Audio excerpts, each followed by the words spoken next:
আমি কিন্তু সবজি খুব ভালোবাসি। সবজি থাকলে আমার আর কিছুই লাগে না। তো আজকের ব্লগটা আমি সকাল থেকেই শুরু করে দিলাম। তার জন্য আমি রুটি বানানোর জন্য আমি আটা করে নিয়েছি, কিন্তু আটাটা অনেক গরম, তা এক সাইডে রেখে দিয়ে আমি আবার সবজি চাপিয়ে দিয়েছি। মাল্টি কালারের সবজি দেখেন তো কত সুন্দর লাগছে। সবজির সিজন আসলে আমি যে এত পরিমাণে আমার সবজি পছন্দ, আমি বিভিন্ন ধরনের কালারফুল সবজি বাজারে যে বেছে বেছে কিনে নিয়ে আসি এবং সেগুলোই বেশিরভাগ রান্না করি। এখানে আমি রুটির জন্য সবজি করে নিচ্ছি, সব ধরনের সবজি কুচি করে নিয়ে ভাজি করতেছি। আর এই সাইডে আমি আটা ভালোভাবে মেখে নিচ্ছি। আটাটা আমি যত ভালোভাবে মাখবো আমার রুটিটা তত ভালো হবে। তো আটা মাখা শেষে এই যে সুন্দর করে আমি রুটিগুলোকে বেলে নিচ্ছি। আগে আমি রুটিগুলো ভালো করে বেলে নিই, তারপরে এক এক করে সেঁকে নিই। তো আমার রুটি বেলা হয়ে গেছে। এই যে চুলোয় প্যান বসিয়ে আমি এক এক করে রুটি সেঁকা শুরু করে দিছি। চুলায় রুটি ফোলা দেখতে আমার যে কী ভালো লাগে।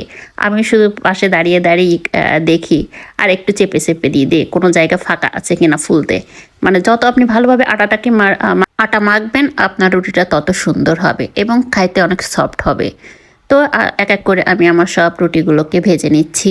তারপরে রুটি ভাজা শেষ। এই যে তার খাবার জন্য আমি প্লেটে 2টা রুটি, একটু সবজি আর ডিম ভাজি নিয়ে নিচ্ছি।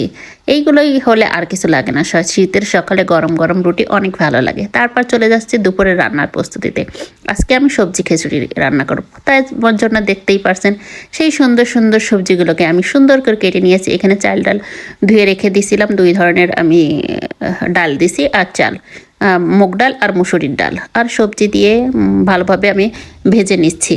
একটু ভেজে নিলে যেন খিচুড়িটা বেশ ভালো লাগে। আর আমার ছেলে সে আবার নরম খিচুড়ি অতটা পছন্দ করে না, তার জন্য আমাকে প্রায় সময় ভুনা খিচুড়ি রান্না করতে হয়। তো চাল ডাল ভেজে নিয়ে আমি পরিমাণ মতো লবণ হলুদ দিয়ে ভালোভাবে আবার মিশিয়ে নিচ্ছি। তারপর রান্নার পানি দিয়ে আমি প্রেশার কুকারের মুখটা আটকে দেবো। প্রেশার কুকারের খিচুড়িটা অনেক টেস্টি হয় সাধারণ খিচুড়ির চেয়ে। তো খিচুড়ির সাথে আমি ডিম ভুনা করব, তার জন্য ডিম সেদ্ধ করে ছুলে নিয়েছি। এবার হালকা একটু ভেজে নেব, তার জন্য পরিমাণ মতো লবণ আর একটু হলুদ ছিটিয়ে দিচ্ছি উপরে, যাতে কালারটা সুন্দর আসে।